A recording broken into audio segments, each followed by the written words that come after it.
மக்களே, இன்றைக்கி நம்ம என்ன வீடியோ பார்க்க போகிறோம்னா, ஃப்ரைடே மார்னிங் நம்ம இன்றைக்கி சாமி கும்பிட்ற வீடியோ தான் பார்க்க போகிறோம். வாங்க பார்க்கலாம்.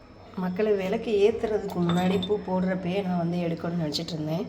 நான் ஒரு ஆளாக இருக்கனால என்னால் எடுக்க முடியல, அதனால தான் இப்போ எடுக்கிறேன். நம்ம வீட்டில் மகாலட்சுமி சாமி ஃபோட்டோ நம்ம வச்சுருந்தோம்னா, நம்ம வெள்ளிக்கிழமை வணங்கும்போது நம்ம கண்டிப்பாக புது உப்பு மாற்றி தான் நம்ம செய்யணும். புது உப்பு மாற்றிட்டு அது மேலே உங்களுக்கு மகாலட்சுமி சிலை இருந்துச்சுன்னா வச்சுக்கலாம், இல்லைன்னா ஃபோட்டோ இருந்தால் போதும். உங்களால் முடிஞ்ச அளவுக்கு மல்லிகைப்பூ வாங்கி போட பாருங்கள். ஏன்னா மல்லிகைப்பூ மகாலட்சுமிக்கு உகந்த பூ. மல்லிகைப்பூ, வெண்தாமரை, அது மாதிரி அதெல்லாம் ரொம்ப உகந்தது. உடனே வைப்ரேட் ஆகும். நம்ம கேட்ட வரம் எளிமையாக கிடைக்க ஒரு வழி வகுத்ததாக இருக்கும்.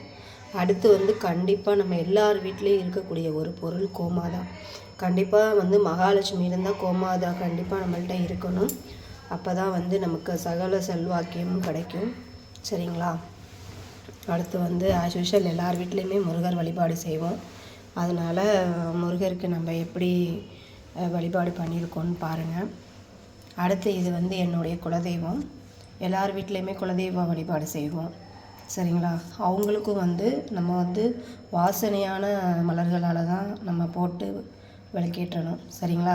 அது மாதிரி ஃபஸ்ட்டு நம்ம எந்த ஒரு செயலும் செய்ய முன்னாடி விநாயகருக்கு வெத்தலை பாக்கு வச்சு நம்ம வாழைப்பழம் கண்டிப்பாக வச்சு தான் ஆகணும். இல்லை வாழைப்பழம் இல்லை அப்படின்னா நம்ம வெத்தலை பாக்காவது வச்சா போதும். அது மெயினாக நம்ம கடைப்பிடிக்கணும் அந்த பழக்கத்தை. சரிங்களா? அந்த மாதிரி செஞ்சு நம்ம வரும்பொழுது கண்டிப்பாக நம்மளுடைய எந்த வரமாக இருந்தாலும் கேட்ட வரம் கண்டிப்பாக நமக்காக கிடைக்கும்.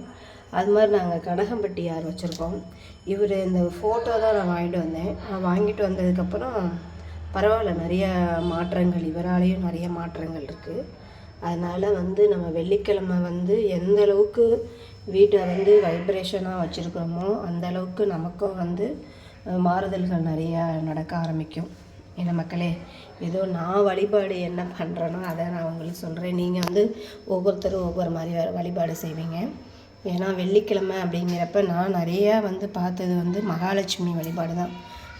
நம்ம செல்வ செழிப்புக்கு மகாலட்சுமியை தான் வணங்கணும் அப்படிங்கிறது எல்லாருக்குமே தெரிஞ்ச ஒரு விஷயந்தான்.